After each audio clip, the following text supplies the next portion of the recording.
Good morning, everyone. The time now is 6:22. We are taking a look at downtown Albuquerque. You can see some of that sunrise. We do still have temperatures down into the 40s. Temperatures will continue to drop for the next hour or so, as we are seeing a temperature of 43 degrees, the official temperature coming out of the Sunport. Today, we are going to remain quiet in parts of New Mexico with the western border. That's the exception there. They are going to have some rain moving through there. Other than that, but when we take a look, we are going to be turning a little bit cooler as we get later into the week. And then we will have another rain/snow system that will be working its way through New Mexico.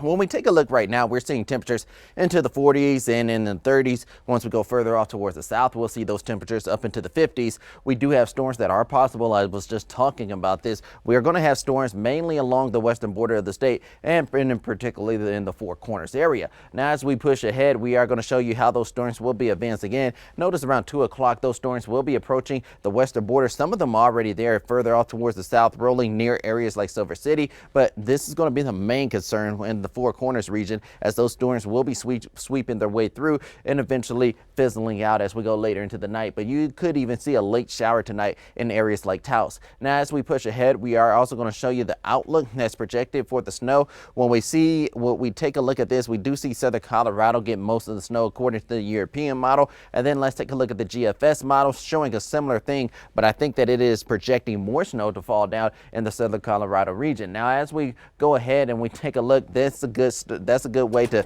swing us into this segment. This is going to show us basically what the opening of ski season. So Sipapu is going to be one of the first ski seasons to open up. That's going to be within, matter of fact, just within the next week or so, about 6 days from now on November 21st. Now, when we go over to the next slide, we are going to see that Angel Fire probably will be the last to open up along with Pajarito. That's going to be around in December, midway through December, around the 12th. And when we take a look at the radar and what we've basically done for the past several days throughout the month, well, we just had one day where we had temperatures below average. Actually, yesterday we broke a record, making it all the way up to 74 degrees.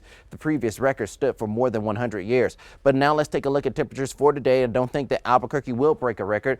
We'll be about 3 degrees shy of it, but you can see that some areas, especially in the Four Corners area, are beginning to cool off a little bit. Now let's go through the zone forecast, taking a look at Cortez and Durango, where they're going to be making it into the low 60s today. Chinle, Arizona, expected to make it up to 62 degrees. Farmington expected heavy showers to roll on through. That's going to be coming later this evening around the 2 to 3 o'clock hour. You can see that they will have a high temperature of 66 degrees and then cool down into the 50s as we begin the work week. Now let's head down to the southwest, where we do have Silver City. They'll make it up to 64 degrees, drop down into the 50s once again when we begin the work week. That second storm system expected to roll through. You can see Wednesday they do have showers into the forecast. Meanwhile, Roswell is going to make it up to 81 degrees today. Their temperatures will cool off into the 70s. And then on Thursday, we do have a little slight chance of rain moving further up towards the north, where we do have Las Vegas. They'll make it up to 68 degrees. Temps expected to drop down into the 50s starting on the work week. And then once again, Thursday expected to see a slight chance of rain as that second storm system gets closer. And then in Santa Fe, you're expected to make it up to 62 degrees, dropping down into the 50s. And then you do also have rain chances for Thursday as well. Here in the metro area, we're expected to see our temperatures into the upper 60s to low 70s, just depending on where you're located. 70 degrees, the forecasted high for Albuquerque today. Will drop down into the 60s as soon as we begin the work week. We have about a 30% chance of rain on Wednesday, and then those rain chances drop down to 10% for Thursday. And then you can just see how our temperatures begin to get a little cooler, and we'll be dropping down into the 50s. And Peyton, you'll be able to wear some of those fall outfits.